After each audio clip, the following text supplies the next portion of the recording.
The October sky over Columbus, Ohio, hung gray and low the morning Harold Whitfield was laid to rest. The kind of gray that had no edges, the kind that pressed down on a man's shoulders and reminded him that the world kept turning even when his world had stopped. Eleanor Whitfield stood at the graveside in a black wool coat that had been hanging in her closet for 19 years, waiting for this day. She hadn't bought it for him. She had bought it for her mother back in 2001 and had never thrown it away because some coats remember things. The collar still smelled faintly of her mother's lavender water even after all this time. She had pressed her face into it that morning before leaving the house, and she had cried once quickly the way a woman cries when she does not have time for grief. 53 years of marriage. That was what she kept thinking. 53 years, and now there was a hole in the ground, and a man she had known longer than she had known anyone alive was about to be lowered into it. 300 people came. The funeral home parking lot had been full by 9 in the morning. Harold had been the kind of man who built things slowly.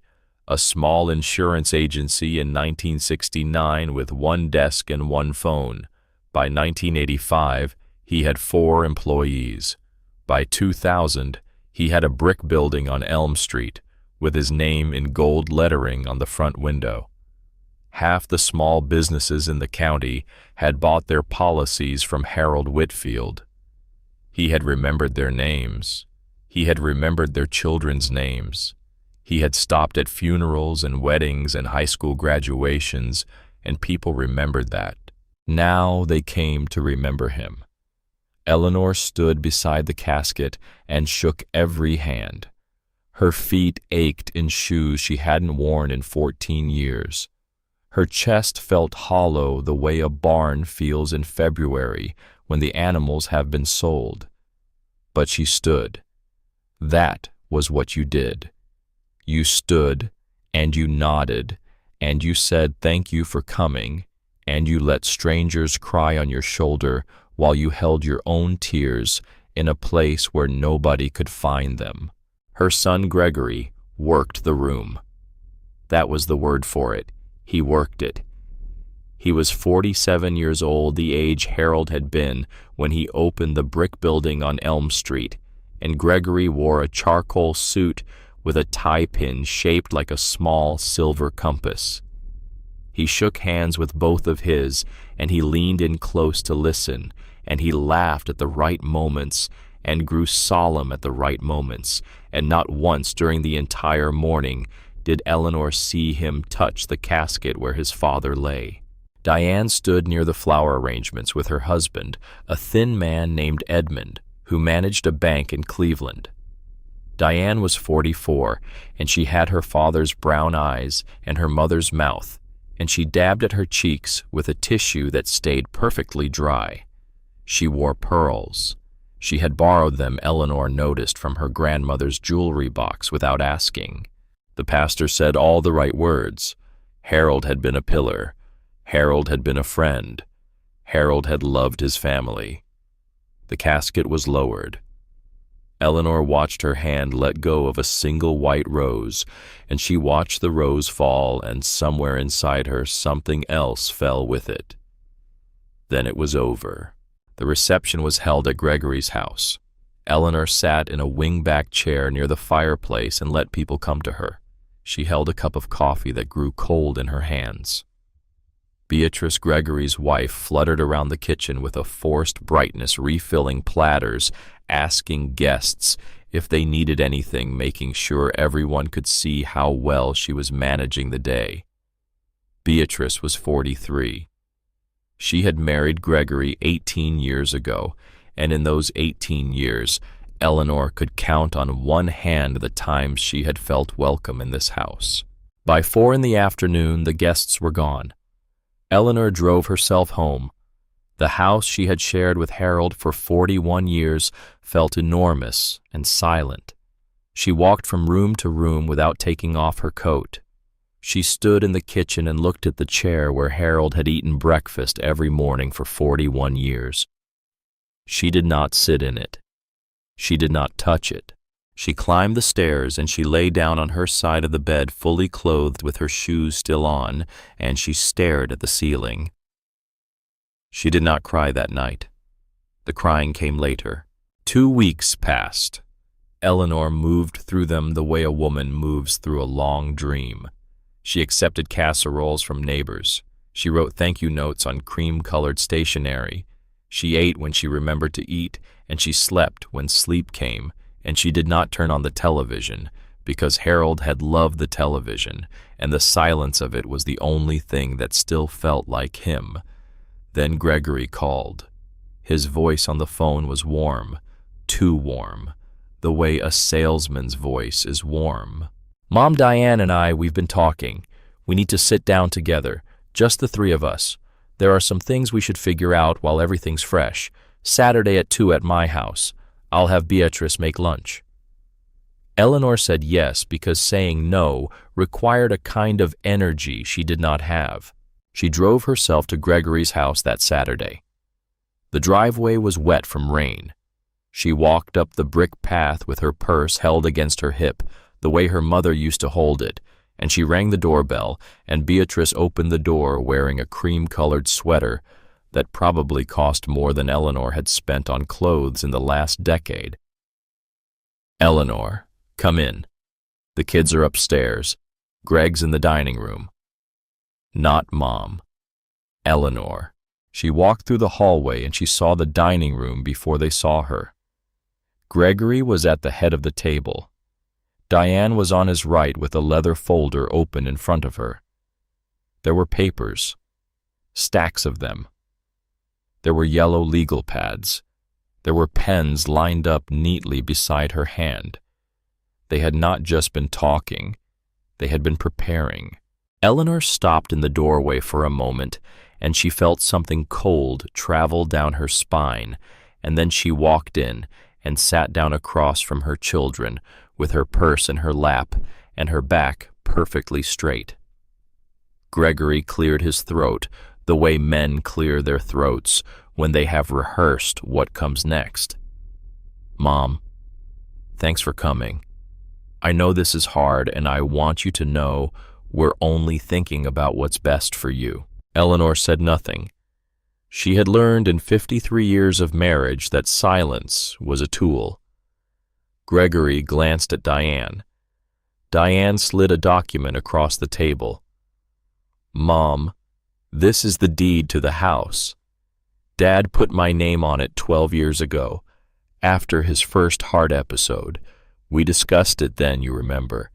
It was practical, estate planning, so that if something happened to him, the house wouldn't get tied up in probate. Eleanor remembered. She remembered Harold sitting at the kitchen table with a yellow envelope telling her this was just paperwork, just a precaution, just in case. She had signed where he asked her to sign. She had not read the document. She had trusted her husband, and she had trusted her son, and she had signed. So, technically, Gregory said, and his voice did not break, did not falter, the house is mine. He let the words sit there. I'm not throwing you out, Mom. I want you to know that. But Beatrice and we've been thinking, and the kids are getting older, and we could use the space. And there's the property taxes, the maintenance, the lawn, the gutters. It's a lot for one woman alone. So Diane and we found a place, Sunrise Meadows. It's beautiful. They have activities, they have a dining room, they have nurses on call. Diane has the brochure. Diane slid a glossy brochure across the table. Eleanor did not pick it up. She did not look at it. She looked at her son, and she looked at her daughter, and she said very quietly, "And the bank accounts." Diane glanced down at her papers. "Mom, we moved the funds into a trust, just for management purposes. Greg and I are the co-trustees. It protects the money from any complications. We can release funds for your living expenses, of course. You emptied the accounts. We secured the accounts. And the car. Gregory said, I was going to drive Diane's old one home. She and Edmund are taking the Cadillac. You don't drive much, Mom. We can arrange transportation for you. Sunrise has a shuttle service. Eleanor looked at her hands. 41 years she had driven that Cadillac. She had driven it to her mother's funeral and to her children's graduations and to the hospital the night Harold had his second heart attack. The car had 312,000 miles on it. She had cleaned every one of those miles by hand.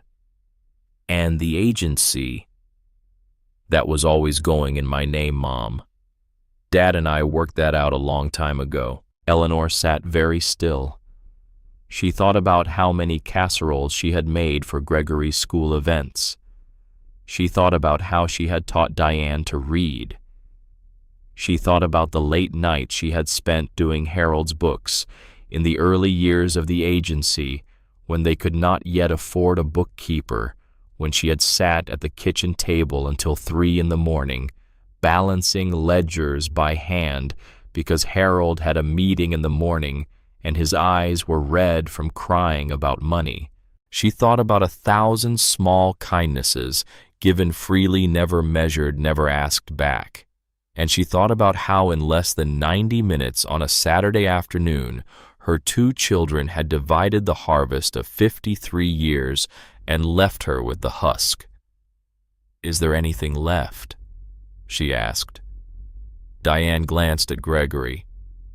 Gregory cleared his throat again.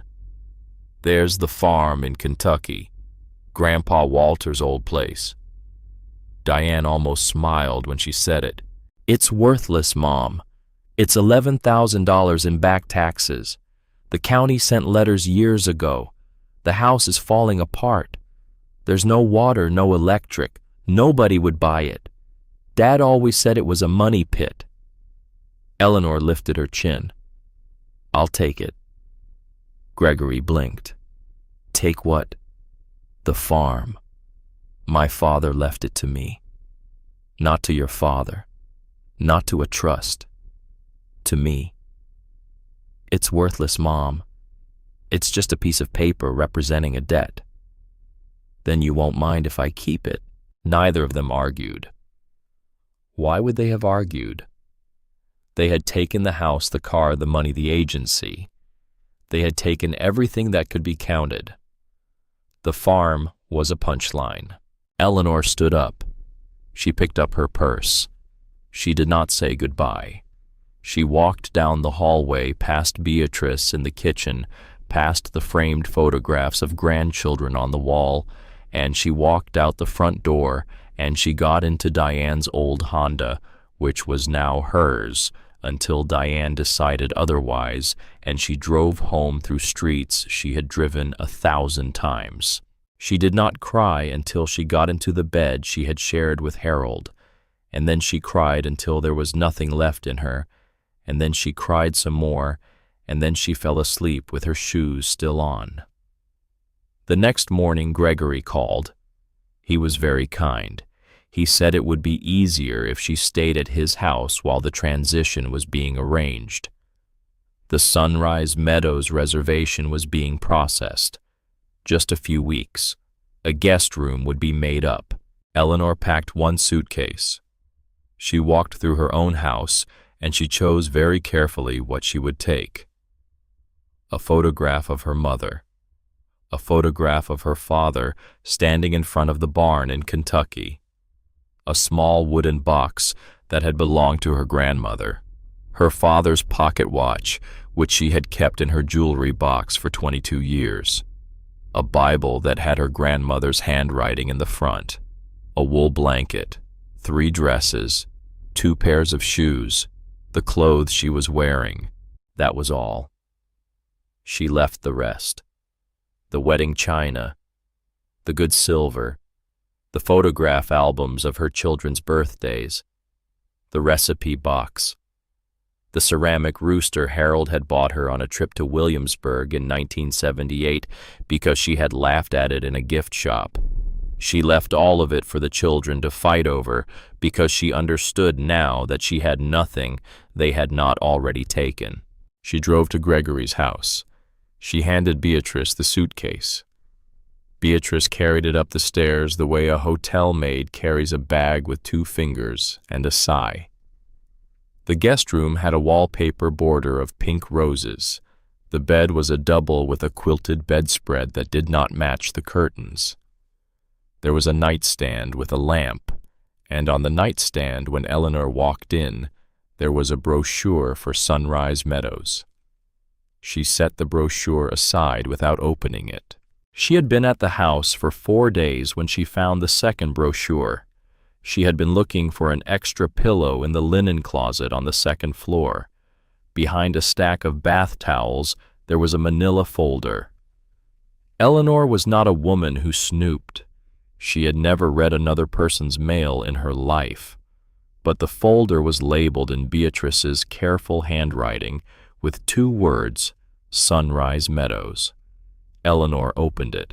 Inside were brochures, application papers, a price list, a contract, a deposit receipt. The deposit receipt was for $2,500. It was made out to a corporate account at Sunrise Meadows of Columbus. The date on the receipt was June 14th. Eleanor stared at the date. Harold had not died on June 14th. Harold had died on October 7th. The deposit had been paid 4 months before her husband had taken his last breath. She stood in the linen closet with the receipt in her hand, and she did not move. She did not breathe. She felt for one strange moment like a woman standing at the edge of a cliff she had not known was there. Diane had reserved a room for her 4 months before her father died. They had been planning this, not after the funeral, before. While Harold was still drinking his coffee in the morning and reading the newspaper and asking Eleanor what she wanted for dinner, his children had been arranging the disposal of his widow. Eleanor put the receipt back in the folder. She put the folder back behind the towels. She closed the linen closet. She walked back to the guest room, and she sat on the edge of the bed, and she stared at the wall. Something inside her that had been bending for 2 weeks finally broke. But she did not weep. She did not cry out. She did not call her son and her daughter into the room and confront them. That was not the way of Walter Brennan's daughter. She made a decision instead. For 3 weeks, Eleanor lived in that guest room. She ate what Beatrice put in front of her. She watched the grandchildren glance at her with embarrassed pity when they passed her in the hallway. She heard Beatrice on the phone with her sister complaining about how long this transition was taking. She heard Gregory in his study talking about the farm in Kentucky and laughing about how it would be a paperwork nightmare to even sell off the land. She listened. She watched. She said very little. And on the 22nd day, she packed the same suitcase she had brought, and she tucked her father's pocket watch into the inside pocket of her coat, and she walked downstairs at 5 in the morning before anyone was awake, and she left a note on the kitchen counter that said only, "Don't look for me, I am fine, Eleanor." She walked 4 blocks to the bus station with her suitcase bumping against her leg. She bought a one-way ticket on the Greyhound to Lexington, Kentucky, with a transfer to a small town called Dawson. The ticket cost $38. She had brought $110 in cash from the emergency fund she had kept hidden in a coffee can in the basement for 37 years, and she had spent $25 on a thermos and a sandwich at the gas station on the way to the bus station because she did not know when she would eat again. By the time she boarded the bus, she had $47 left to her name. The bus pulled out of Columbus at 7 in the morning. Eleanor sat by the window and she watched the city give way to highway, and the highway give way to fields, and the fields give way to hills. Ohio became Kentucky somewhere south of Cincinnati. The sky cleared as she traveled south, and by the time she crossed into the bluegrass country, the sun was high and the world looked washed clean. She did not sleep on the bus. She kept one hand on the pocket of her coat where the watch was, and she ran her thumb along the brass casing, and she felt the 4 small numbers her father had engraved on the back. She had carried this watch for 22 years. Walter had pressed it into her hand on her last visit to the farm when he was dying of emphysema and could barely speak, and he had held her hand with both of his, and he had said, "Keep this, Eleanor. You'll know when you need it." She had not known what he meant. She still did not know, but she was going home to find out. The bus dropped her at a gas station on the edge of Dawson at 3 in the afternoon. The town was 2 blocks of brick storefronts and a railroad track.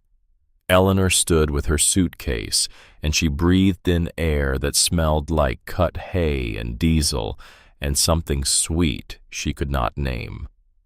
A man at the gas pump looked her up and down.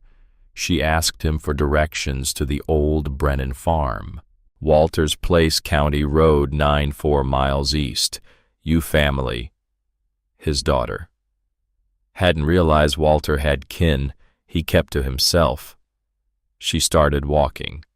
The road was narrow and shoulderless, and the suitcase grew heavier with every quarter mile. A pickup truck slowed beside her after the 2nd mile. The driver was a woman in her 60s with iron gray hair and a feed cap. "Need a lift, hon? I'm almost there." "Where's the Brennan farm?" The woman's eyebrows rose. "That place hasn't seen a soul in 20 years. "I know." The woman studied her face for a long moment, and then nodded once and drove on. Eleanor walked the last 2 miles. By the time she reached the gravel driveway of her father's farm, the sun was beginning to drop behind the tree line, and her shoes had blisters inside them, and her shoulder felt like it had been pulled from its socket. She set the suitcase down at the end of the driveway. She looked. It was worse than she remembered. The farmhouse stood at the end of the drive like something the world had forgotten about. The white paint had peeled down to bare gray wood on every wall. The porch sagged on the left side where the supports had rotted through. An upstairs window had been broken at some point, and a curtain hung half outside gray with weather. The driveway itself was choked with weeds and saplings that had pushed up through the gravel over 2 decades. Behind the house stood the barn. Once it had been red. Now it was the color of an old rifle gray and weathered and patient. The roof had partially collapsed at the south end. A heavy padlock hung on the main door, rusted but intact. Eleanor stood there for a long time. She was 70 years old. She had $47 in her pocket. She had no telephone. She had no car. She had no income. Her children had taken everything they could measure, and what they had left her with was this: a ruin, a debt, a piece of paper. She picked up her suitcase. She walked up the drive. The front door was unlocked. It had always been unlocked. Walter had never locked the house in his life. He had locked the barn, but never the house. Inside, the air was thick and motionless the way air gets when no one has breathed it in a long time. Dust covered everything. The living room had her father's recliner positioned by the window where he had always sat, and the leather had cracked in long fissures, and the cushion had been chewed by mice. The kitchen still had the blue flowered plates in the cabinets, the same plates she remembered from her childhood, the ones her mother had bought at a yard sale in 1953. She set her suitcase down in the front hallway. She walked the room slowly. She found the fuse box and flipped the main breaker. Nothing happened. She tried the kitchen faucet. The handle squealed and turned, but no water came. She went to her father's bedroom. The bed was still made. The quilt her mother had stitched before Eleanor was born lay folded at the foot. Eleanor sat down on the edge of the mattress, and the dust rose around her like a pale cloud, and she lowered her face into her hands, and she breathed. She did not cry. She had cried in Columbus. She had cried in Gregory's guest room. She had cried in the dark with her face in a pillow so that no one would hear her. She was finished with crying for a while. Crying was for women who had not yet decided what they were going to do. She had decided. She lifted her head. She looked around the room. The walls were her father's walls. The window was her father's window. Through it in the dying light she could see the dark shape of the barn against the orange sky. The barn that had been locked her entire childhood. The barn her father had never let her enter. The barn whose key in the form of a brass pocket watch she now carried in her coat. That night, Eleanor slept on the bare mattress covered by her grandmother's quilt. The mattress smelled of dust and old wool. The wind moved through the gaps in the upstairs window, and the house creaked and settled around her, and somewhere outside an owl called twice and went silent. She woke at dawn to the sound of birds, real birds, loud and close, not the muffled city birds of Columbus. She lay there for a long time, and she listened to them, and for the first time in 3 weeks, she felt something inside her chest that was not grief and was not anger. It felt almost like coming home. She got up. She found a broom in the kitchen pantry. She started sweeping. She worked for 3 days. She swept every floor in the house. She wiped every surface. She carried armloads of dead leaves and bird nests and chewed up paper out to the burn pile behind the barn. She pried open windows that had been swollen shut for 2 decades. She found an old coffee percolator in the back of a cabinet, and she scrubbed it with sand from the driveway because she had no soap. She found mason jars in the cellar. Tomatoes and green beans her father had put up before he died, sealed tight, still good after 22 years. She wept a little when she found them. Quietly, the way you weep when you find a letter in the handwriting of someone you have lost. On the morning of the 3rd day, she walked to the mailbox at the end of the drive. The box was rusted through on the bottom, but the door still opened. Inside there was a single envelope. It had no return address. It had no postage. Someone had simply walked up the driveway in the night and put it inside. Eleanor opened it standing there on the gravel. Inside was $300. 15 $20 bills folded once neat as fresh laundry. With the money on a small piece of lined paper was a note in shaky handwriting. Walter was a good neighbor. Welcome home. That was all. Eleanor stood at the end of her driveway and she held the money and the note in her hand. She looked up the road in both directions. The road was empty. There was no car, no figure, no sign of who had come. She did not know who had sent it. She did not understand it. Her father had been dead for 22 years, and someone in this corner of Kentucky still remembered him kindly enough to leave $300 in a stranger's mailbox for the daughter they had never met. She put the money in her coat pocket beside the watch. She walked back to the house, and for the first time since Harold had died, she felt very faintly that she was not alone in the world. She used the money to call the county from the gas station in town the next morning. She paid the deposits to have the water and electricity turned back on at the farm. She bought groceries at the small store inside the hardware store. Bread, eggs, flour, salt, coffee, a sack of potatoes, a small bag of beans.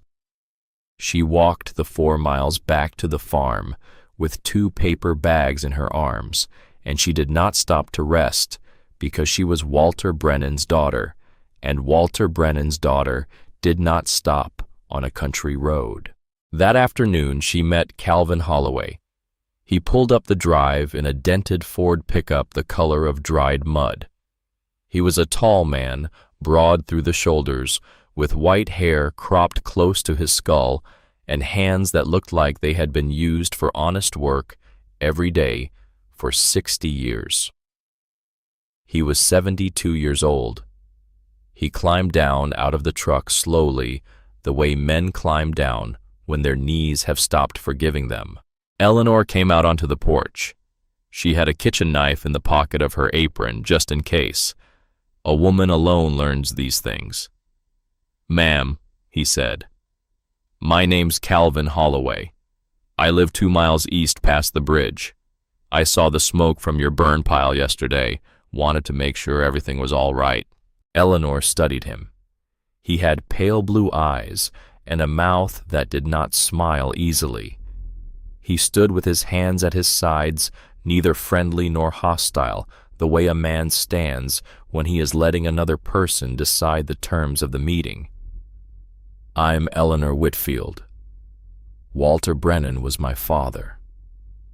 Calvin's eyes shifted slightly. Recognition. Something deeper than recognition. Walter's daughter. I'd heard he had one. Up in Ohio, was it? Columbus. Long way from Columbus to here. Yes, it is. He nodded slowly. He looked at the porch behind her, at the broken window upstairs, at the barn at the back of the property. "You staying?" "I'm staying." He nodded again. He did not ask why. That was the thing she would remember about him later. He did not ask why a 70-year-old woman had come alone to a falling-down farmhouse with no apparent means. He simply accepted that she had. "Your father and I were neighbors a long time. Used to sit on the bench outside the post office sometimes and watch the road. He was a quiet man, not one for speeches, but if a man's truck broke down within 10 miles of here, Walter was the first one out with a toolbox." That sounds like him. "You need anything, you come find me, or send word to the hardware store. June at the counter knows where I live." "Thank you, Mr. Holloway."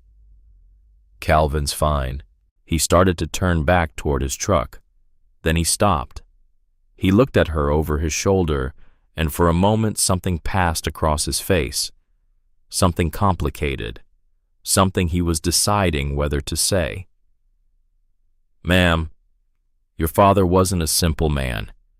People around here, the few who remember him, they remember him kindly. But there's things about Walter Brennan that maybe you don't know. Things he never had the chance to tell you." "What kind of things?" Calvin looked at the barn. He looked back at her. He took a long breath.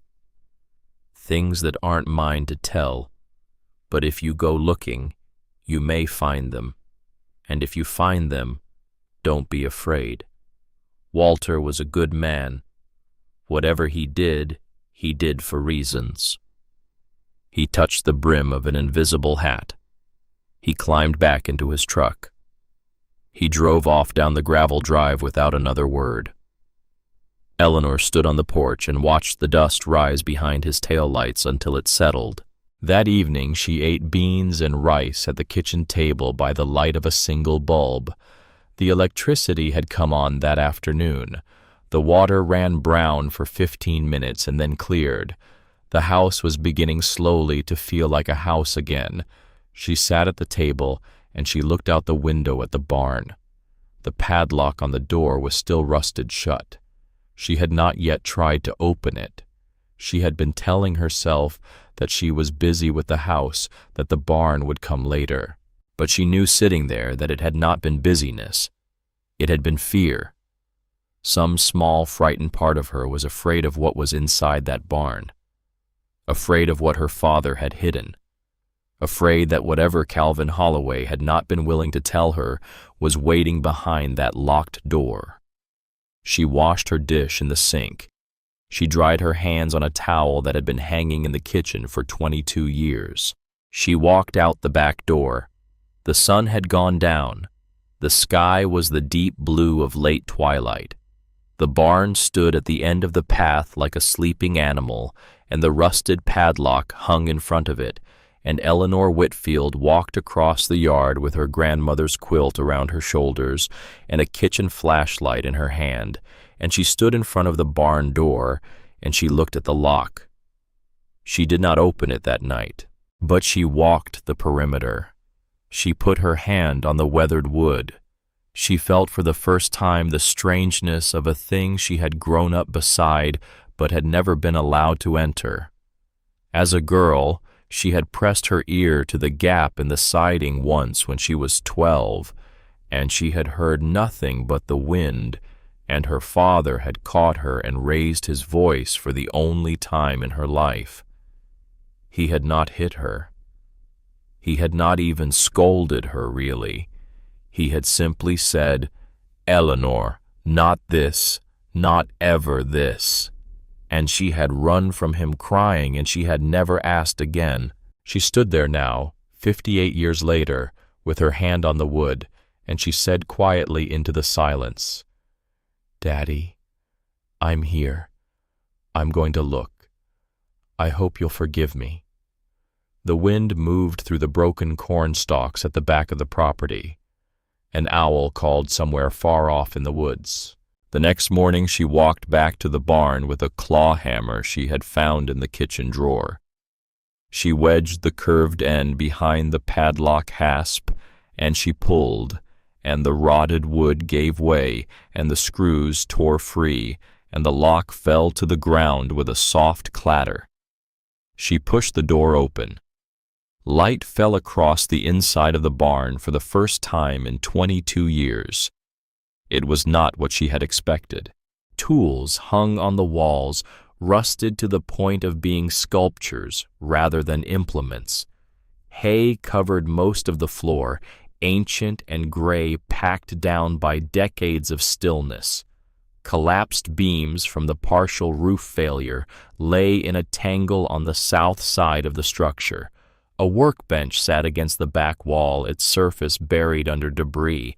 It looked like a barn, just a barn, a neglected, half-collapsed, ordinary barn.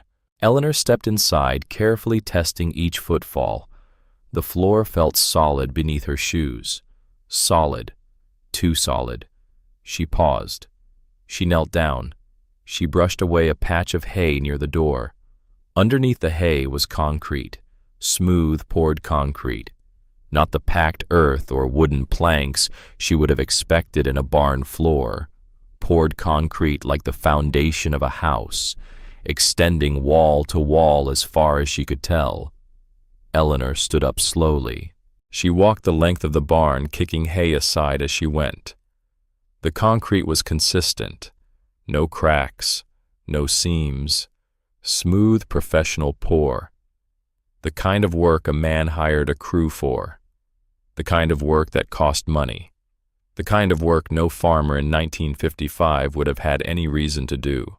In the northeast corner, she stopped. Something was different here. The concrete looked the same on the surface, but when she tapped the toe of her shoe against it, the sound was different. Higher, hollower, as if the concrete here was not poured against earth but laid over something else. She knelt. She knocked on the concrete with her knuckles. The sound that came back was deep, resonant, not the dull thud of solid concrete on packed earth, the echo of a closed space, of something hollow underneath. Eleanor sat back on her heels, and she did not move for a long time. Her father had poured a concrete floor in his barn, 6 inches thick by the sound of it.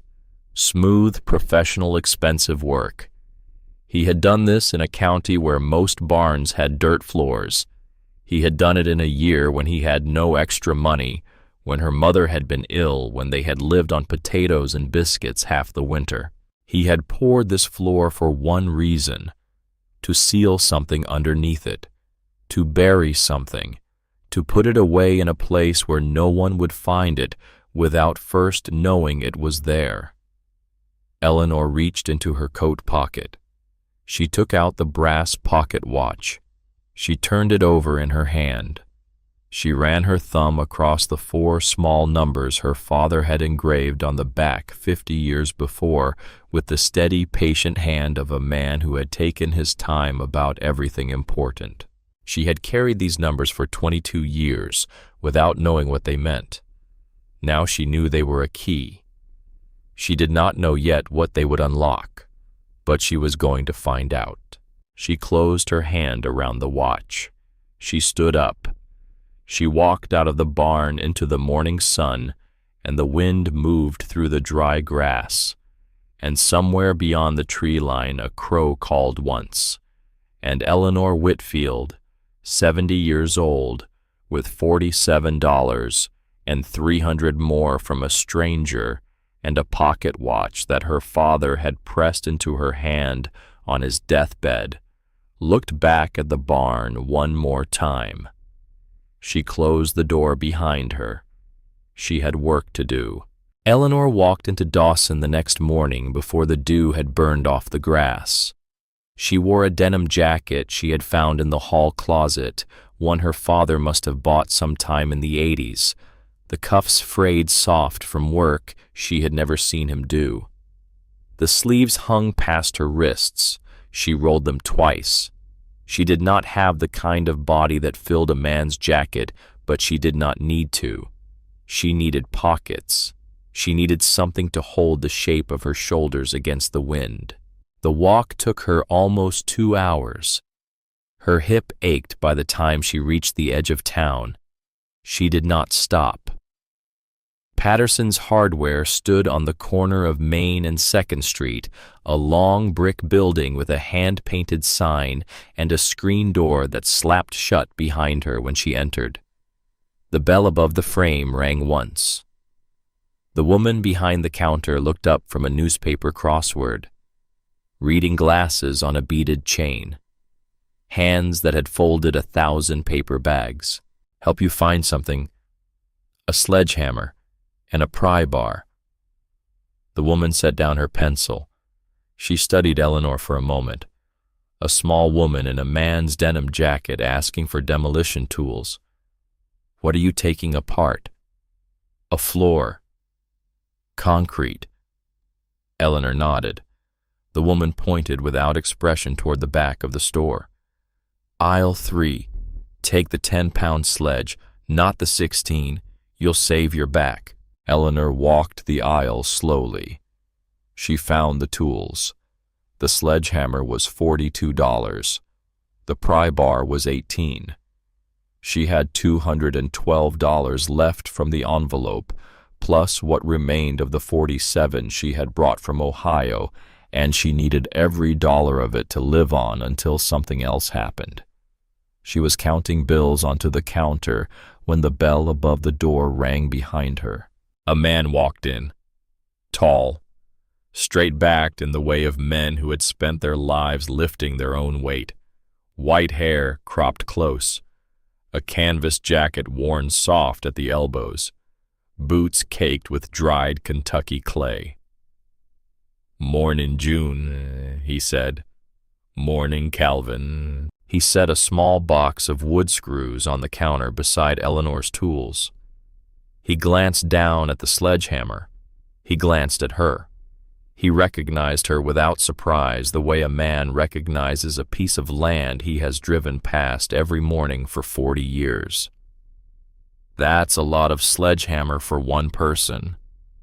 "I'll manage." "Which barn?" Eleanor hesitated. She thought about lying. She was not in the habit of telling strangers her business. But she was tired, and Calvin Holloway had stood on her porch the day before without asking why, and that was a kind of currency she had forgotten the world still spent. "Mine," she said. "There's a concrete floor I need to break." His eyes moved to her hands. They were small hands. They had washed dishes and graded fifth-grade book reports and folded laundry for 50 years. They had not swung sledgehammers. "You're going to swing a 10-pound sledge at concrete by yourself." "I was planning on it." He was quiet for a moment. He looked at June behind the counter. June kept her eyes on the crossword, but the corner of her mouth lifted slightly. "I've got a jackhammer in my shed," Calvin said. "Pneumatic, runs off a compressor. Save you a week of work and 3 herniated discs. I can't pay you. I didn't ask. Why would you help me?" He looked at her for a long moment. Pale blue eyes, not soft, not hard, steady.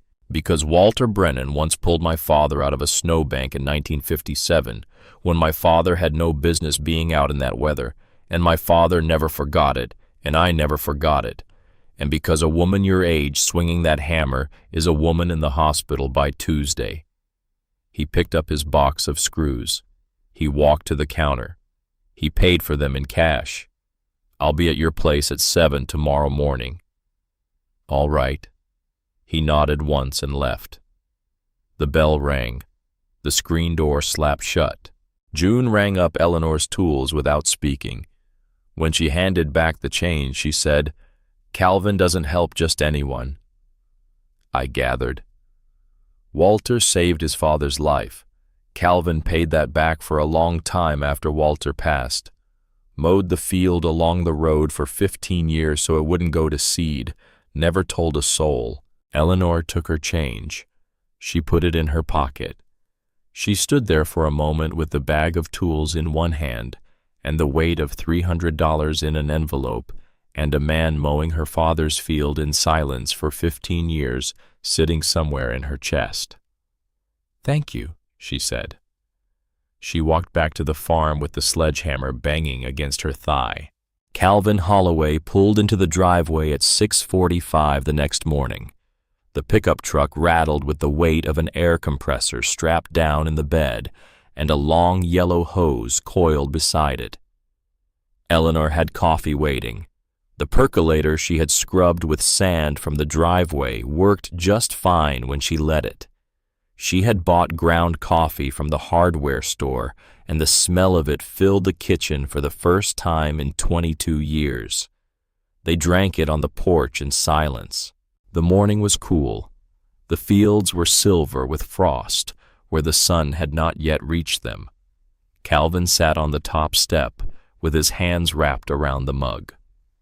Eleanor sat in her father's chair, which she had dragged out of the living room, and sat on the porch the night before, because the leather had grown brittle inside, and she had wanted it to feel the air again. "I helped your father fix this porch," Calvin said. 30 years ago.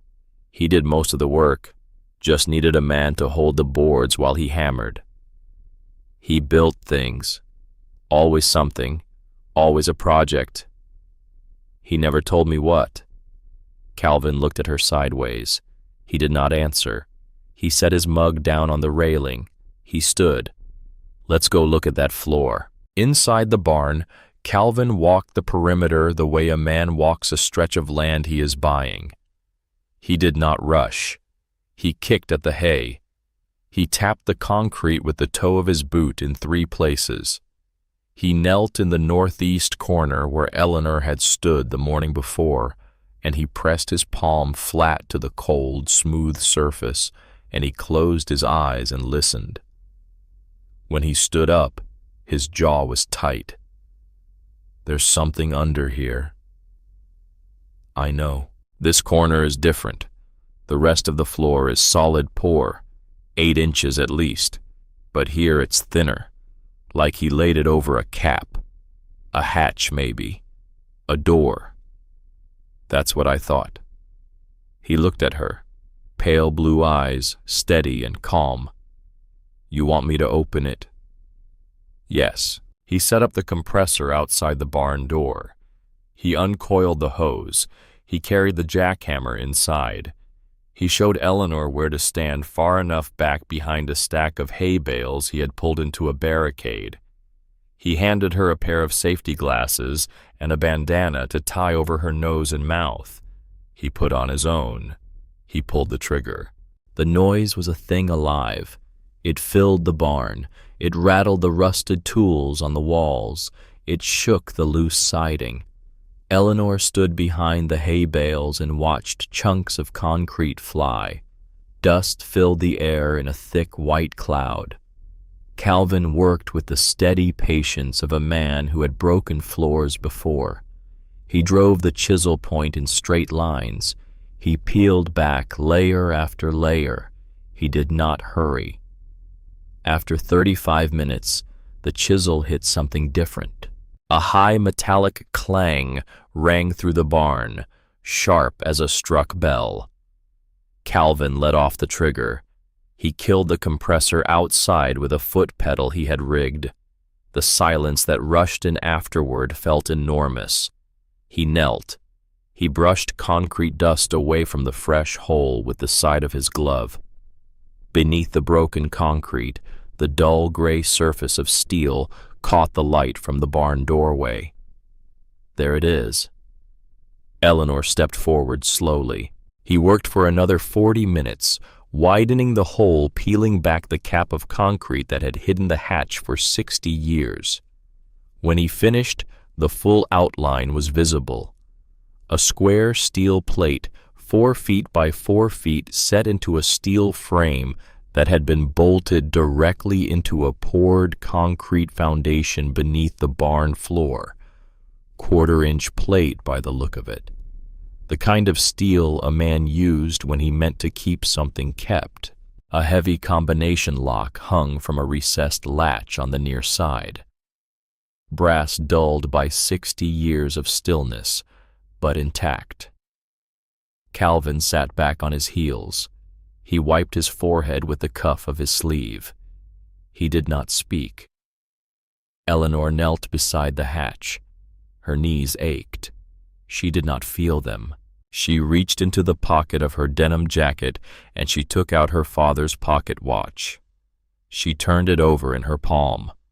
The 4 numbers caught the light from the doorway. They were small, and they had been carved with the same patient, steady hand that had labeled the bottles she did not yet know existed. 2, 7, 4, 1.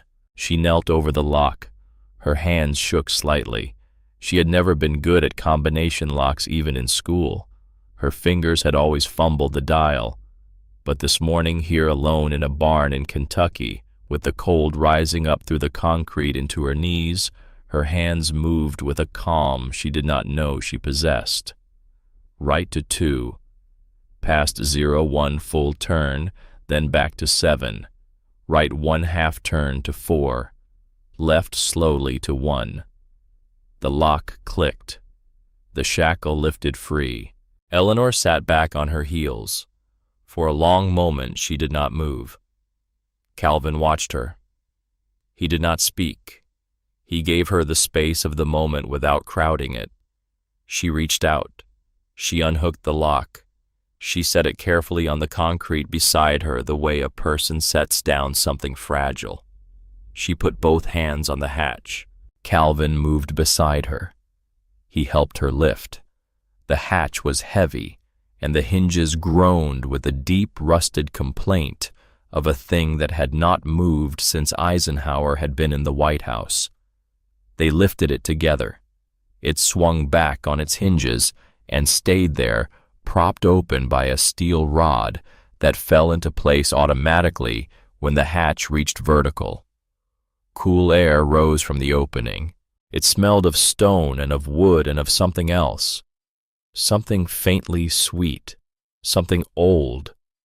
A smell Eleanor did not recognize, but that her body somewhere at the bottom of her memory recognized for her. A steel ladder descended into the dark.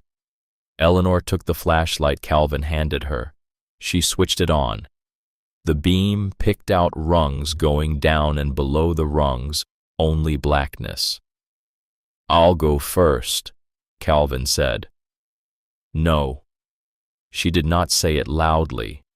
She did not need to. This is my father's. Whatever's down there, he left it for me. I go first. He nodded once. He stepped back. She lowered her legs through the opening. Her foot found the top rung. She tested her weight. The ladder was bolted firmly to the wall. She climbed down rung by rung. She counted as she went. 8 rungs, about 10 feet. Her shoes touched a concrete floor. She turned the flashlight outward. The beam swept across the dark. She forgot to breathe. The vault was enormous. It stretched the full length and width of the barn above, a room dug deep into the Kentucky clay and lined floor to ceiling with poured concrete walls. The ceiling was reinforced with steel I-beams she could see in the flashlight beam. The air was cool and dry and absolutely still. Somewhere in the walls, faint and steady, she could hear the soft hum of a ventilation fan running off a power line she could not see, and filling the room. Row upon row, floor to ceiling, wall to wall, were wooden shelving units, hundreds of them, each shelf loaded with bottles, glass bottles sealed in red wax, each one bearing a small handwritten label. Thousands of bottles. Eleanor walked forward into the dark. Her flashlight moved across rows. She reached out. She lifted a bottle from the nearest shelf. The glass was thick and cold. The wax seal was unbroken. She turned the label toward the beam. The handwriting was her father's. Brennan Reserve, 1958, Barrel 7, Bottle 43. She held it up to the light. The liquid inside was the deep amber of old bourbon, perfectly clear, untouched. Calvin came down the ladder behind her. His flashlight joined hers. The 2 beams swept across the vault and could not find an end to it. The shelves marched away into the dark in every direction. "Good Lord," he said. Eleanor walked the rows slowly. She read the labels as she went. The bottles were organized by year: 1951, 1952, 1953. The dates climbed: 1955, 1958, 1962. The 1962 shelves were full but unfinished, as if production had stopped mid-year. After 1962, there were a few bottles dated 1965 and 1968, and then nothing. The shelves at the far end of the vault were empty, waiting for bottles that had never come. "How many?" Calvin said. She had been counting unconsciously as she walked. She finished the math. 5,000, maybe more. He let out a long, slow breath. "My father," she said. "My father was making whiskey." She set the bottle back on the shelf. She turned in a slow circle.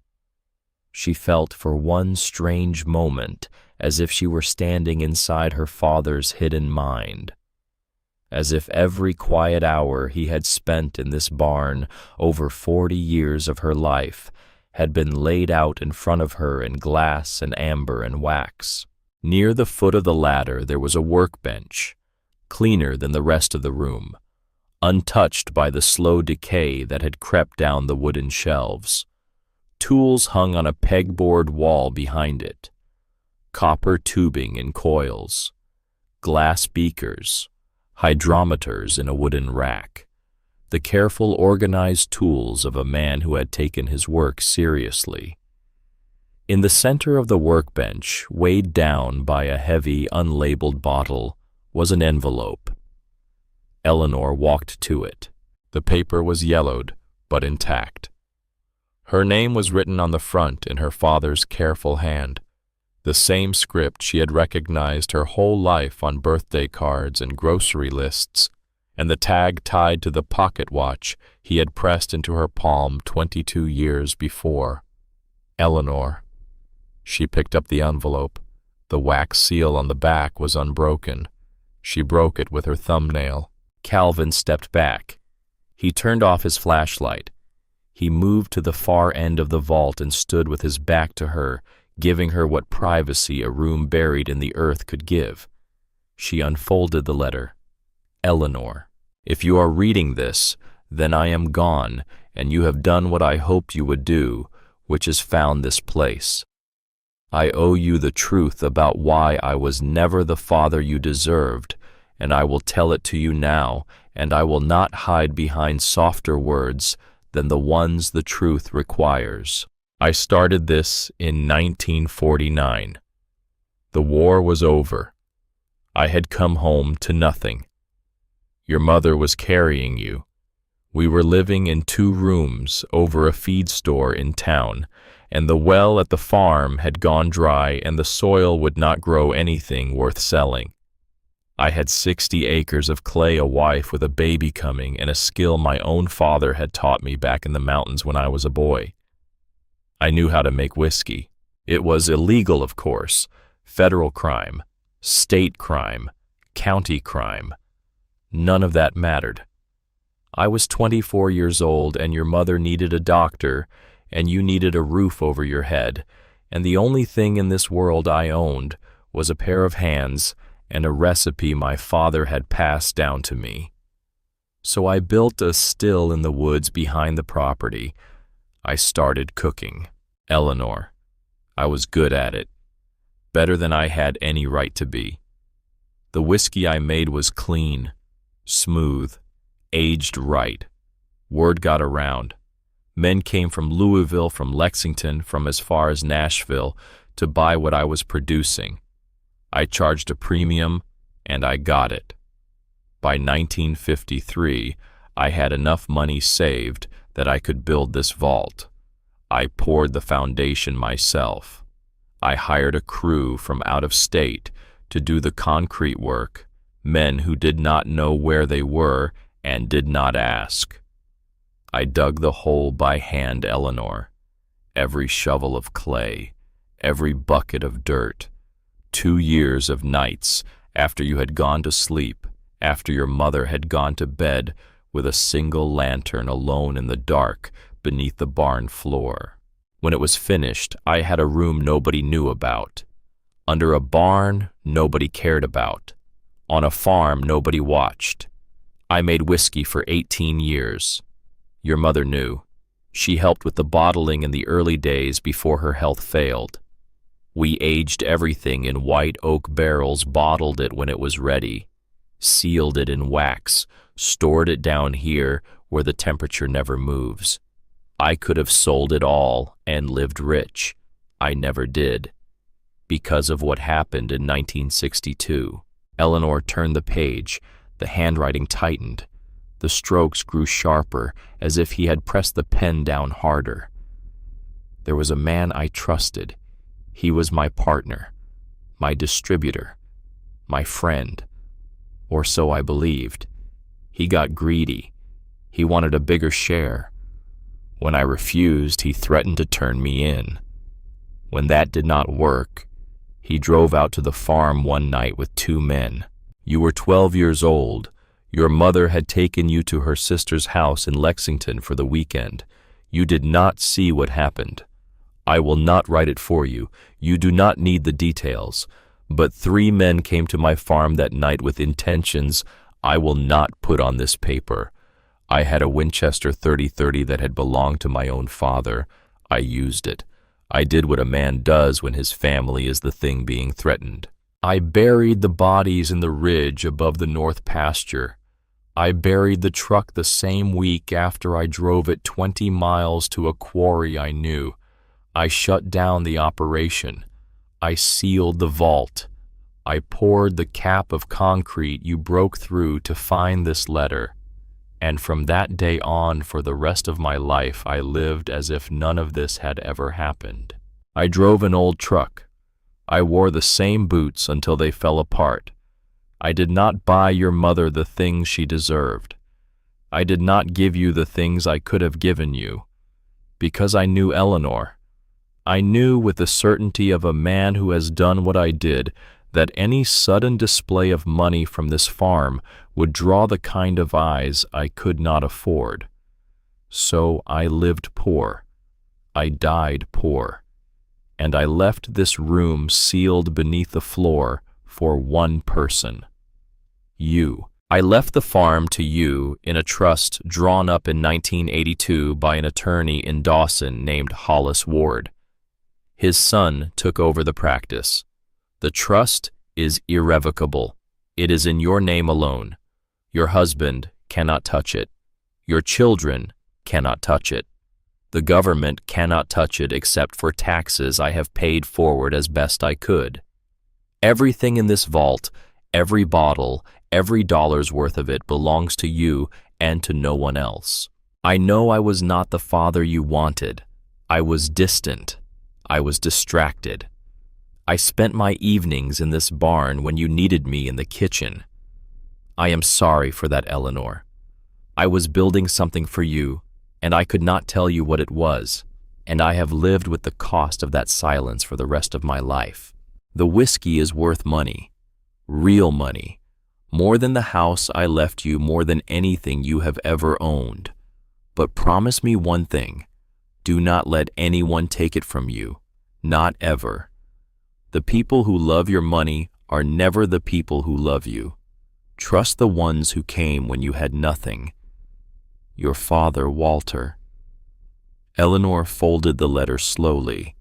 Her hands were steady. The shaking had stopped somewhere on the second page, replaced by something quieter and harder. She looked up. Calvin was still standing at the far end of the vault with his back to her. She looked around the room. 5,000 bottles, give or take. 18 years of patient work in glass and oak and wax. A man who had spent 40 years living poor to keep a daughter safe from the consequences of one terrible night in 1962. She put the letter into her coat pocket beside the watch. Calvin. He turned. My father was not a farmer. He waited. He was a distiller. He spent his life hiding a fortune under this barn so that no one could take it from us. And the man who tried in 1962, my father killed him, killed all 3 of them, and buried them on the ridge above the north pasture. Calvin's expression did not change. He did not look surprised. He did not look horrified. He looked, Eleanor thought, like a man who had been carrying a stone in his pocket for a very long time and had just been allowed to set it down. I know, he said. Eleanor stared at him. What do you mean you know? I'll tell you, but not down here, up in the air, in the daylight. They closed the vault. They lowered the hatch back into place. Calvin went outside and brought back a sheet of plywood from the bed of his truck, and they laid it over the broken concrete and the steel hatch beneath it, and they covered it with hay until the floor of the barn looked more or less like a barn floor again. They sat on the porch in the cold afternoon sun. Calvin held a fresh cup of coffee. Eleanor wrapped her hands around her own cup and waited. My father was the sheriff of this county from 1958 until 1972, Calvin said. His name was Caleb Holloway. He served his country in the Pacific during the war. He came back, married, my mother ran for office and won. He was not a man who looked for trouble, but he was not a man who avoided it either. And he knew. Walter came to him in the spring of 1963, about 6 months after it happened. Your father walked into my dad's office and he closed the door and he sat down across the desk and he told my father exactly what he had done. My father listened. He let Walter finish. He did not write anything down. When Walter was done talking, my father got up, and he walked out of the office, and he drove down to the federal courthouse in Lexington, and he pulled the wanted poster file on 3 men who had been linked to a string of robberies and 2 killings in Tennessee. He brought the posters back. He laid them on his desk in front of Walter, and he said, "These are the men you described. They were federal fugitives. There were warrants on all 3 of them. If they came onto your property at night with bad intent, what you did was self-defense, and I am not going to pursue it." My father closed the file. He put it in his bottom drawer. He told Walter to never speak of it again to anyone. He told him to live quietly, and he never put it in the official record. He kept that file for the rest of his life. When he was dying in 1989, he gave it to me. He told me what was in it. He told me that one day, maybe Walter's daughter might come to this county, and if she did, and if she ever needed to know the truth, I should be the one to give it to her. Calvin reached into the inside pocket of his canvas jacket. He pulled out a worn manila folder, brittle at the edges. He set it on the porch railing between them. "I have carried this for 31 years. Eleanor looked at the folder. She did not pick it up. Not yet. "Walter knew you knew. He suspected. We never spoke of it. That was the rule. And the $300 in my mailbox. That was me." She nodded slowly. She had known. She had not known how she had known, but she had known. Why? Because Walter saved my father's life in 1957, and my father owed him a debt that could not be paid in money. And after my father passed, I tried to pay it the only way I knew how. I mowed the road frontage. I kept an eye on the property. I waited. And when I saw smoke from your burn pile, I knew Walter's daughter had come, and I knew it was time to start paying what was left of the debt forward. Eleanor sat with that for a long moment. She watched the sun move across the gray boards of the barn. She thought about her father sitting in his office in 1963, telling a sheriff what he had done. She thought about the sheriff opening the bottom drawer of his desk and laying down a folder. She thought about the long, silent contract between 3 men, 2 of them dead, before she had ever known any of this had happened. "Calvin." "Yes." "Thank you." He nodded. He drank his coffee. She picked up the folder. The next 2 weeks moved fast. Eleanor wrote to a spirits appraiser in Louisville. Calvin made the introduction by phone through a man he knew who knew a man. The appraiser drove down on a Wednesday morning in a black Mercedes that looked out of place on the gravel driveway. He climbed down the ladder into the vault and stood at the bottom for 30 seconds without speaking. When he could speak again, his voice was thin. "This is real.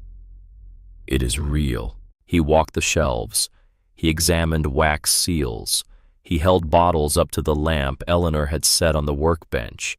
He used a small flashlight to study the color of the liquid through the glass. He took notes on a clipboard. He did not speak for nearly an hour. When he was done, he sat down on the second chair Eleanor had brought down. He removed his glasses. He rubbed his face with the heel of his hand. "Who made this?" "My father." "Your father was a master. The aging, the storage conditions, the ceiling. I have been in this business for 30 years, ma'am, and I have not seen a private collection of this scale or this quality. Not in America, not anywhere." "How much?" He shook his head slowly. "Pre-authentication, pre-chemical analysis, pre-provenance, documentation.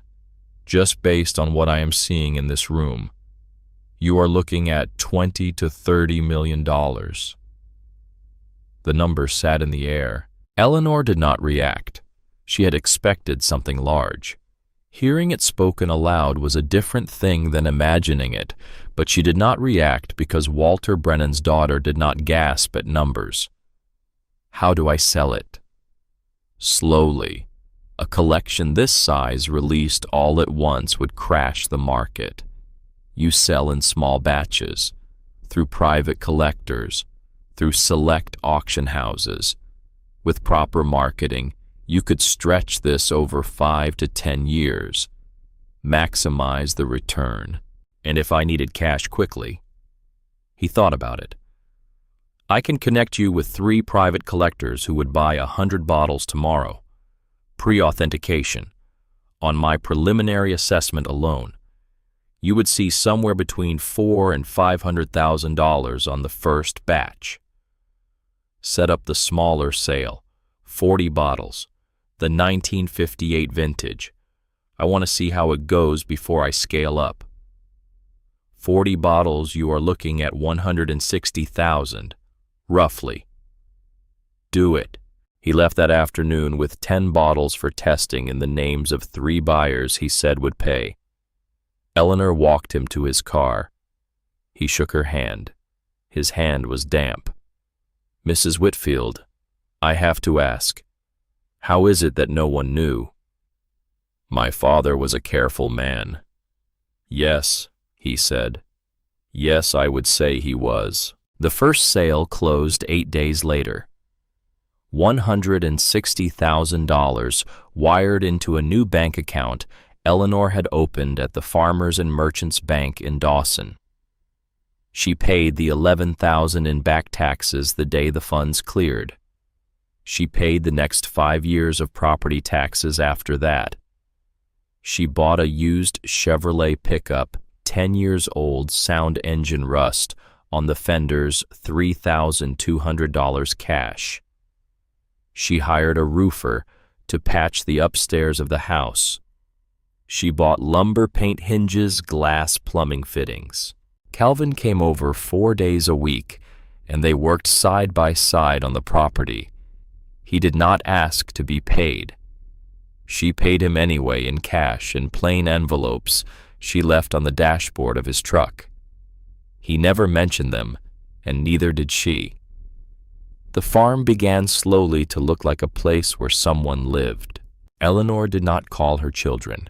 She did not call her son, and she did not call her daughter, and she did not write them letters, and she did not send word through anyone. For the first time in 50 years, she let her absence do the speaking for her. But silence carries. Diane was the first to notice. She tried Eleanor's old phone. The line had been disconnected. She called Gregory. Gregory had not heard from their mother in 5 weeks. They called Sunrise Meadows. Eleanor had never checked in. They called the police, who took a missing persons report and did exactly nothing with it because Eleanor was a competent adult and had left a note. Diane drove to Kentucky on a Saturday morning in late November.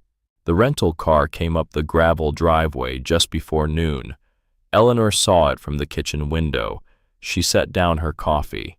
She walked out onto the porch and stood with her hands folded in front of her apron and waited.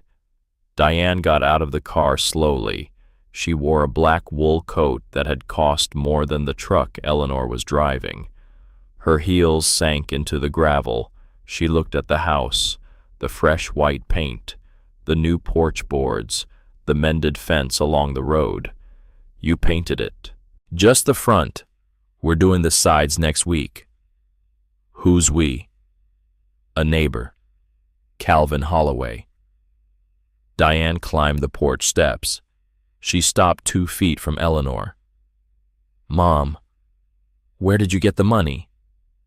I managed. You had $47 when you left Greg's house. I had a little more than that. The truck, the roof, the paint, the taxes. I checked the county records, Mom. $11,000 in back taxes paid in cash. Where did that come from? Eleanor looked at her daughter for a long moment. Diane was 44 years old. Eleanor had taught her to read at this age 50 years before. She had brushed her hair before church on Sunday mornings. She had put bandages on her knees when she fell off bicycles. She had stood in the audience at her high school graduation and cried when Diane walked across the stage. "Why did you come here, Diane?" "Because we were worried." "You were worried?" "Yes, you were worried that I was alive and well in a place you couldn't see." Diane's mouth tightened. She did not answer. "You can come in for coffee if you'd like, but you cannot come into this house and ask me questions you have not earned the right to ask." Diane stayed for an hour. She drank the coffee Eleanor poured. She made conversation about the grandchildren. She tried twice more to find out about the money, and twice more Eleanor said nothing. Diane's eyes drifted to the barn through the kitchen window. She did not go near it. Eleanor did not invite her to. When Diane left, she hugged Eleanor at the car. The hug was brief. Eleanor returned it lightly, the way one returns a hug from a stranger who has been polite at a funeral. She watched the rental car go back down the driveway. She stood on the porch until the dust had settled. She went inside and called Calvin from the kitchen phone she had finally had installed. "My daughter was here. She'll tell my son. He'll come next, but not in person." "What will he do?" "He's an insurance man, Calvin. He understands paperwork. He will look at paperwork. And he will find what he can find. And then he will come." She was right.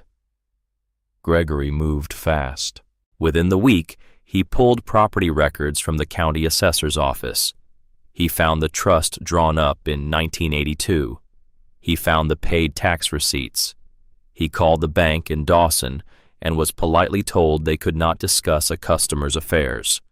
He called the law office above the post office and got the same answer. But Gregory was not a man who stopped at locked doors. He hired a private investigator, a man named Hollis Reed out of Lexington, who specialized in financial discovery and missing persons work. Gregory paid him a $5,000 retainer and gave him 3 weeks. Hollis Reed was thorough. He talked to neighbors. He talked to the woman at the hardware store who told him nothing. He talked to the mailman who told him nothing. He pulled records of the property. He walked the fence line. He was a careful man and a curious man, and on the second day of his second week while walking the ridge above the north pasture, he found a depression in the ground that did not look natural. He went back the next day with a metal detector. What the metal detector found was not a body. The bones were too deep. What it found in 3 places were small metal objects 6 to 10 feet underground in a configuration that any investigator would recognize. Belt buckles, a wristwatch, the trigger guard of a rifle that had been buried with whatever else had been buried there. He did not dig. He marked the locations with GPS coordinates. He photographed them. He drove to the courthouse in Lexington and pulled missing persons records for the years 1961 through 1964. He cross-referenced them against records of vehicles reported abandoned in nearby counties. By the end of the 3rd week, Hollis Reed had a file. He delivered it to Gregory in a sealed envelope at a hotel restaurant in downtown Columbus. Gregory drove to Kentucky the following Saturday. He arrived at 3 in the afternoon.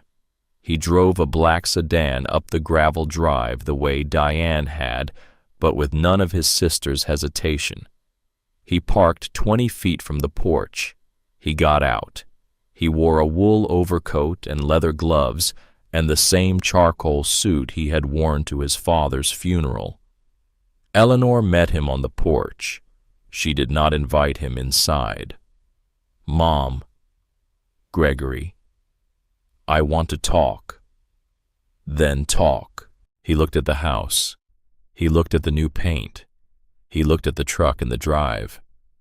His jaw worked the way it had worked since he was a boy, when he was about to say something he had practiced. "Mom, I know about the whiskey." "Do you?" "I know you found something on this property. I don't know exactly what, but I know it's worth a lot of money. And I know how you found it. Grandpa Walter's pocket watch. The combination." He had been listening to Diane more carefully than Eleanor had thought. "All right. That's not all I know." He reached into his coat. He took out an envelope. He held it up between them. "I had a man on this property for 2 weeks. He found things, Mom. Things on the ridge above the north pasture. 3 depressions, a buckle, a trigger guard. He cross-referenced missing persons records from 1962. 3 men disappeared on the same night. Federal warrants out for all of them. Last seen in eastern Kentucky. The dates line up." He let the envelope sit in the air between them. "Grandpa killed 3 men, Mom. And I can prove it. I can give this file to the FBI tomorrow morning. I can tell them where to dig. They'll find the bones. The forensics will match. The case will reopen. And whatever this property is, whatever you found here, every dollar of it will be tied up in a federal investigation for the next 10 years. They will look at you. They will ask if you knew. They will ask if you've been profiting from a crime you concealed." Eleanor did not move. "What do you want?" "Half. Half of whatever this is worth. Half of the proceeds going forward, and I will make this file disappear. The investigator works for me. Nothing leaves his hands without my say-so." The wind moved across the porch. Eleanor looked at her son. She looked at the man she had carried inside her body for 9 months. The man whose first tooth she had pulled out under his pillow when he was 6. The man she had driven to baseball practice, to high school dances, to college on a Tuesday morning in August, with her car loaded down with a desk lamp and a comforter and a box of his favorite books. The man who had stood in his own dining room and told her she could keep the worthless farm. The man who had paid a private investigator to find a crime she had not committed in order to extort the woman who had given him life. "Gregory." "Yes, Mom." "Get off my porch." His face changed. He had expected anger. He had expected pleading. He had not expected the cold, flat finality of a woman who had finished negotiating decades before he had begun. "Mom, I'm trying to give you a way out. Once the FBI is involved, there is no controlling this." "I said, get off my porch." He stared at her. His jaw tightened. He took a step back, then another. He stopped at the top of the steps. "You have a week to think about it. 7 days. You will hear from me on Saturday. After that, the file goes to Lexington." He turned. He walked down the steps. He got into his car. He drove down the gravel drive without looking back. Eleanor stood on the porch and watched the car until it disappeared past the bend in the road. Her hands were shaking. She did not let them shake for long. She closed them slowly into fists, and she opened them, and she closed them again, and the shaking stopped. She spoke quietly into the empty afternoon air. "Son, I buried my fear with my father a long time ago. You came here looking for a frightened old woman. You came to the wrong porch." She turned. She walked into the house. She closed the door behind her. Behind her, on the kitchen table where she had left it that morning, lay the manila folder Calvin had carried for 31 years. She picked it up. She held it against her chest. She walked to the phone. She lifted the receiver. She dialed Calvin's number. When he picked up, she said only one thing. "It started. Come over. Bring the file." She hung up. She sat down at the kitchen table. She looked out the window at the fields turning gold in the late afternoon light. She listened to her own breathing slow and steady. She was Walter Brennan's daughter. She was about to remind her son what that meant. Calvin's truck came up the driveway before the sun had finished setting. He carried the folder under his arm, the way a man carries a thing he has been entrusted with, neither hurrying nor lingering. He knocked once at the back door, and when Eleanor opened it, he stepped inside and set the folder on the kitchen table. She had laid out everything else, her father's letter unfolded, the pocket watch beside it, the notebook the appraiser had given her with his handwritten valuations, the bank statements, the deed and the trust documents the lawyer in town had given her copies of, a yellow legal pad with a pen on top of it. She had been a schoolteacher for 35 years. She knew how to organize a defense. Calvin sat down. He did not ask what Gregory had said. He waited. He hired a man, Eleanor said, an investigator. He spent 2 weeks on this property without my knowing. He found the ridge above the north pasture. He found enough to match the missing persons records. He didn't dig. He marked it on a map. He gave the file to my son. Gregory wants half of whatever the whiskey is worth. He gave me a week. After that, he says he goes to the FBI. Calvin listened with his hands flat on the table. When she finished, he was quiet for a long moment. "He's playing a weak hand," Calvin said. "I know. He has no body. He has metal in the ground. He has a circumstantial timeline. He doesn't have the wanted posters. He doesn't have the sheriff's notes. He doesn't have the witness who can tell the FBI those men were federal fugitives with warrants out for murder. I know. He thinks he has leverage because he knows you're afraid of the noise, the investigation, the reporters at the end of the driveway. He thinks you'll pay to keep it quiet. He's not wrong about the noise. He's wrong about me." Calvin nodded slowly. He looked at the folder on the table. "What do you want to do?" Eleanor sat down across from him. She folded her hands. "I want to do it before he does it. I want to walk into a federal office on Monday morning with the wanted posters, the sheriff's notes, your father's name on the file, and the trust paperwork. I want to put it on a federal agent's desk myself. I want the story told my way before my son gets the chance to tell it his. That takes a lawyer." "Yes, it does. You have one in town. He's a good man. But for this, you may need bigger. I'll start with him in the morning. He'll know who to call." Calvin nodded. He looked at her over the table. "Eleanor." "Yes. You sure?" "I have been waiting 50 years to be sure of something.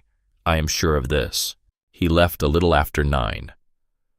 Eleanor sat at the table for another hour, reading the folder Calvin had carried for 31 years. The wanted posters were photocopies, but they were clear. 3 men. 2 homicides in Tennessee, 1960. A bank robbery in eastern Kentucky, 1961. The 3rd man had been wanted in connection with the death of a woman in Nashville the same year. Sheriff Caleb Holloway had circled their photographs with a soft pencil and noted in the margin in his own steady hand, "Match. Identification confirmed by federal teletype March 14th, 1963. The sheriff's report was 3 pages, typewritten, dated March 19th, 1963. It described in the careful, neutral language of a lawman an interview with one Walter Brennan, who had presented himself voluntarily to disclose an event from October of the previous year. The report concluded with a single sentence at the bottom of the 3rd page. "Determination. Self-defense. No charges to be filed. file to remain sealed in private records of the office of the sheriff, by order of Sheriff Caleb Holloway. Eleanor closed the folder. She placed her father's letter on top of it. She placed the pocket watch on top of the letter. She went to bed. She did not sleep until almost 3 in the morning. When she did, she dreamed of her father at the kitchen table in this house, 50 years younger, looking at her across his coffee cup the way he had looked at her once when she was 12 and had asked him a question he had not been able to answer. In the dream, he opened his mouth to speak. She woke before she heard what he said. The lawyer's office above the post office in Dawson opened at 8. Eleanor was there at 7:50. She carried a brown accordion folder she had bought from the office supply rack at Patterson's Hardware. She had packed it the night before. Everything was inside. The lawyer's name was Henry Ward. He was the son of the Hollis Ward, who had drawn up Walter's Trust in 1982, and he was a man in his middle 50s with a desk piled high with folders and a coffee mug that said, "World's Okayest Lawyer" in faded letters. She told him everything. She told him about the vault. She told him about the letter. She told him about the bottles and the appraiser and the first sale. She told him about Gregory's visit, and about Hollis Reed and the ridge above the north pasture, and about the deadline. She told him about Calvin's father and the folder Calvin had carried for 31 years. She set the folder on his desk, and she set Walter's letter on top of it, and she sat back in the chair and waited for him to speak. Henry Ward did not speak for a long time. He picked up the folder. He read it through slowly. He read the wanted posters. He read his predecessor sheriff's report. He turned each page with the care of a man handling old paper. He set it down. He picked up Walter's letter. He read that too. When he was finished, he leaned back in his chair. He took off his reading glasses. He set them on the desk. "Mrs. Whitfield, yes, in 30 years of practice, I have not seen a file like this. I imagine not. Your father killed 3 men. 3 men who were federal fugitives on warrants for homicide and armed robbery who came onto his property at night with the intention of harming his family. By the laws of the Commonwealth of Kentucky in 1962, and by the laws of the Commonwealth of Kentucky today, what your father did was self-defense. The fact that he did not report it does not retroactively make it a crime. The disposal of the bodies is technically a misdemeanor at this remove, and the statute of limitations on that misdemeanor expired in approximately 1964. So he can't be prosecuted. He's also been dead for 22 years. So no, he cannot. And me. You knew nothing until a few weeks ago. The trust precedes your knowledge of the events by decades. There is no theory under which you are an accessory to anything. And the property. The property is yours, free and clear. The trust is irrevocable. Your son has no claim to any of it. Not the land, not the contents of the vault, not the proceeds from any sale past, present, or future. Eleanor exhaled slowly. She had known these things. Hearing them said by a lawyer in a chair across from her settled them inside her chest in a way that knowing them alone had not. What do you recommend? I recommend that we get out in front of this. Today. We do not wait for your son's deadline. We do not let him control the narrative. I have a contact at the United States Attorney's Office in Lexington. Her name is Margaret Sullivan. She is a thoughtful prosecutor. I will call her this morning. We will make a statement voluntary on the record at her office with this file in front of her. We will lay it all out exactly as it happened in the proper sequence. By the time your son walks in with his investigator's report, the case will already be closed. Today, I will drive you myself. Eleanor reached across the desk. She put her hand on Henry Ward's hand. He looked startled for a moment. "Thank you." He cleared his throat. "Your father trusted my father, Mrs. Whitfield. I'm honored to do this for you." They drove to Lexington that afternoon. Margaret Sullivan was a small, sharp-eyed woman in a navy suit who listened for 2.5 hours without interrupting. She read the folder. She read Walter's letter. She made a phone call from her office to a colleague in the records section and confirmed by computer that the 3 men whose names were on the wanted posters had remained on the federal fugitive list until 1989, when they had been administratively closed for lack of activity. They had never been found. No families had ever been notified. No one had ever gone looking. When she was finished, Margaret Sullivan put both hands flat on her desk. "Mrs. Whitfield, Mr. Ward, I will need to confer with my supervisor, but my preliminary determination is that this matter is closed. There is no live federal interest in this. The men were dangerous fugitives. Your father acted in defense of his family. The 1963 sheriff's investigation was lawful, and the determination was lawful. The bodies on the property, when located, will be handled as cold cases. Identifications will be made if possible. I will personally contact the appropriate state agencies in Tennessee and Kentucky, and they will decide whether to pursue further investigation, but I do not anticipate any. The case files on those men are closed. The witnesses are dead. Nobody has been looking for these 3 for 35 years. And if my son brings this same information to the FBI on Saturday—" Margaret Sullivan smiled very slightly for the first time. "Then he will be told courteously that the United States Attorney for this district is already in possession of the case file, that the determination has already been made, and that his information adds nothing. He will go home. The attempt may be noted in his file." Noted. As an attempt by a private citizen to use a federal investigation to extort his elderly mother. We see this more often than you would think. We do not always do anything about it, but we note it. Eleanor nodded. She did not smile. She did not feel triumph. She felt the calm of a woman closing a door that had been blowing open for a very long time. They drove back to Dawson in the dark. The next 4 days passed quietly. Eleanor went about her work.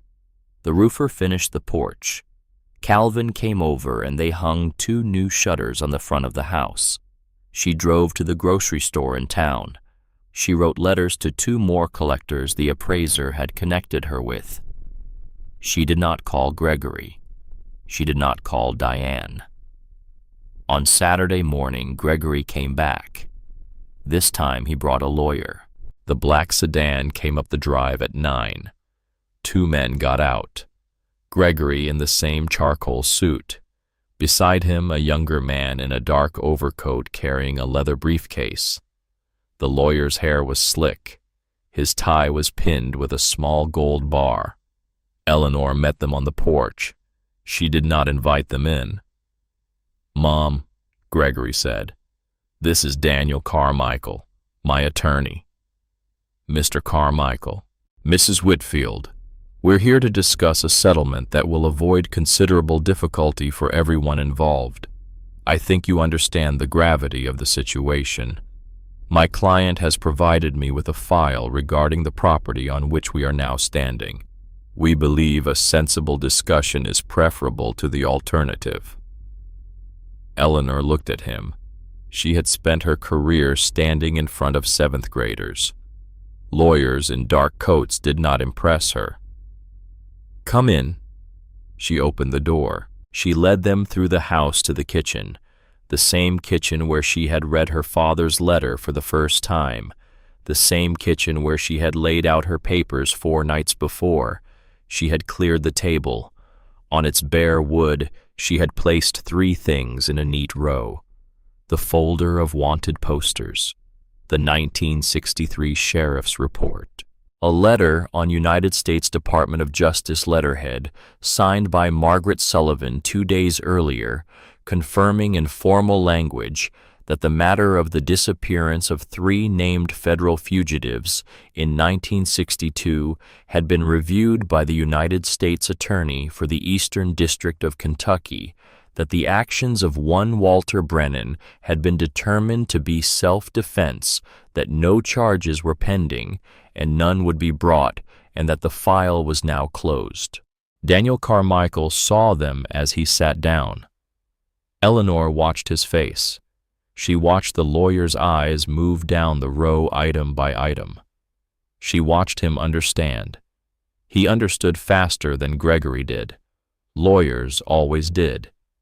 He cleared his throat. He looked at Gregory. "Greg, I think we should step outside." "What?" "No. I want to hear what she has to say." "Greg." "Daniel, sit down." Eleanor said very quietly, "Sit down, Gregory. Both of you. I have things to say." They sat. Eleanor remained standing. She placed her hands on the back of a chair.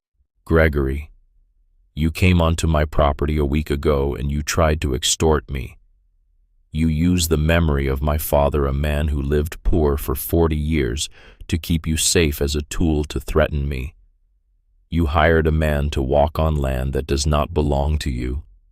You took his report and you put it in your pocket, and you came here and you put it on the railing of my porch, and you offered me the great kindness of half my own inheritance in exchange for your silence." Gregory opened his mouth. "You will not interrupt me." He closed it. "Yesterday morning, my attorney and I drove to Lexington. We met with the United States Attorney for this district. We laid the entire matter on her desk, the wanted posters, the sheriff's report from 1963, my father's letter, the trust documents, everything. The case is closed. It was closed yesterday afternoon by formal letter signed by a federal prosecutor whose name and number are at the top of the document in front of you. Read it." Carmichael read it. His face did not change. It did not need to. He had read it the moment it had hit his eyes. "Greg," he said quietly, "we need to leave. Now."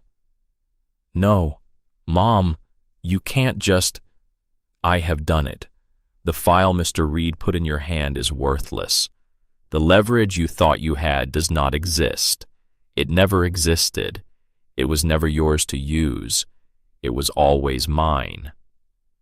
Gregory's face had gone the color of old paper. "Now you will hear the rest." She walked around the table. She stood in front of her son. She did not raise her voice. "You came to this kitchen as a stranger pretending to be my child. I want you to leave it as a stranger and stop pretending. I have informed my attorney that I am amending the trust to remove you by name from any future inheritance, from any role in any decision regarding any asset I now own or may come to own, from any contact with my person except in writing and only through my attorney. As of today, Gregory, you are not in my will. You are not in my care. You are not in my life." Gregory's hands were shaking on the table. "Mom, you can't do this." "It is done. You forgot one thing, Gregory. You forgot whose daughter I am." She stood in front of him, 70 years old, 5 feet 4 inches tall, 130 pounds, with nothing in her face but the long, quiet weight of every decision he had ever made about her. "I am Walter Brennan's daughter. Get out of my house." Carmichael was already standing. He had his briefcase under one arm. He took Gregory by the elbow. "Greg, we're going." Gregory rose. He did not look at his mother. He turned and walked toward the front door. Carmichael followed. The door closed. The black sedan started in the drive. Eleanor heard the gravel under the tires as it pulled away. She did not move from the kitchen for a long time. When Calvin came over that evening, she told him what had happened. She told him in plain words and short sentences. He listened in his usual way. When she was finished, he said, "Eleanor, you did right." "I know. How do you feel?" She thought about it. Empty and clean, like a barn after the harvest. He nodded. "That'll do." The petition arrived 2 weeks later. Eleanor was not surprised. Gregory was a man who, when one weapon was taken from him, reached for another. This one was conservatorship. A petition filed in the county court of Franklin County, Ohio, where Eleanor's last legal residence had been, but that the county clerk informed Henry Ward by phone could be transferred to Kentucky on motion. The petition asserted in the careful, incompetent prose of a hurried filing that Eleanor Whitfield was an elderly widow in mental decline, suffering from grief and confusion, residing in unsafe conditions on a remote rural property, and being financially exploited by an unknown male party, identified in the filing only as a Mr. Holloway of Kentucky. Calvin laughed when she read him the relevant paragraph over the phone. "He named me. He named you. He called you a male party and said you were exploiting me for whiskey money. At my age, exploiting a widow." Calvin's laugh was dry as a corn husk. "That's the nicest thing anyone said about me in 20 years. Calvin, yes, you are going to have to come to court. I figured, don't worry, I'll wear a tie." The hearing was set for the second week of January. Eleanor used the time the way she used everything. She prepared. She drove to Columbus on a Tuesday and saw her doctor, the same doctor who had treated her for 15 years. The doctor, a woman named Marjorie Olson, ran the cognitive assessment in the office that morning, and at the end of 2 hours she sat back and shook her head. "Eleanor, you are sharper than I am." "Marjorie, I will write whatever you need." The letter, when it came, was 3 pages on the doctor's letterhead. It described in clinical language a cognitive assessment that placed Eleanor in the top 5% of her age cohort. It described a mental status examination that found no impairment of any kind. It described the doctor's professional opinion, formed over 15 years of continuous care, that Mrs. Whitfield was not only competent to manage her own affairs, but was, in the doctor's words, demonstrably more competent than the average person half her age. Henry Ward read the letter and smiled for the first time that Eleanor had ever seen. "Mrs. Whitfield, we are going to enjoy this hearing." The morning of the hearing, she dressed carefully. She wore the gray wool dress she had bought in town. She pinned her father's pocket watch to the lapel of her coat. She drove herself to the courthouse in her Chevrolet pickup. Calvin met her on the steps. He had in fact worn a tie, navy blue. It was the only tie she had ever seen him in. Henry Ward met them in the hallway with a banker's box. "Everything is in here," he said. "Every receipt, every tax payment, every bank statement, every appraisal, every contract, every dollar accounted for, plus the doctor's letter, plus the trust, plus the federal letter from Margaret Sullivan." "Why the federal letter?" "Because if your son's lawyer is foolish enough to bring up the property in any way, I want to be ready." The courtroom was small, wood-paneled, fluorescent lights buzzing. Gregory and Daniel Carmichael sat at the table on the left side. Diane sat behind them in the gallery alone. Her husband had not come. Her face was pale and her eyes were red, and she did not look up when Eleanor entered the room. Eleanor noticed that. She filed it away. The judge was a woman in her 60s named Patricia Hollander, silver hair, reading glasses on a chain, the kind of judge who read every paper before she sat down. She read the petition for nearly 15 minutes in silence while the two lawyers waited. When she was finished, she looked up. "Mr. Carmichael, you filed this petition." "Yes, Your Honor." "You allege mental incapacity." "That is the basis of the petition, Your Honor." "What is your medical evidence?" A long pause. "At this time, Your Honor, we do not have a formal medical evaluation. The petition is based on the observed conduct of the respondent who—" "Stop. Let me ask you again. What is your medical evidence?" "We have none at this time, Your Honor. We had hoped that the court would order an evaluation." The judge looked at him over her glasses. "Mr. Carmichael, you filed a petition to strip a 70-year-old woman of her right to manage her own affairs without one piece of medical evidence, without a treating physician's statement, without a psychiatric report, without anything. Your Honor, our client believes—" "Sit down, Mr. Carmichael." He sat. Henry Ward stood. He opened the banker's box. He began. He laid the doctor's letter on the table. He laid the trust documents. He laid the bank statements showing every deposit, every withdrawal, every balance. He laid the receipts for the property tax payments. He laid the contract for the truck. He laid the receipts from the roofer. He laid the contracts from the whiskey sales redacted for privacy, but showing dates and amounts. He laid the appraiser's report. He laid the letter from Margaret Sullivan at the United States Attorney's Office. He spoke for 12 minutes. He did not raise his voice. He simply walked the judge item by item through the timeline of Eleanor Whitfield's last several months.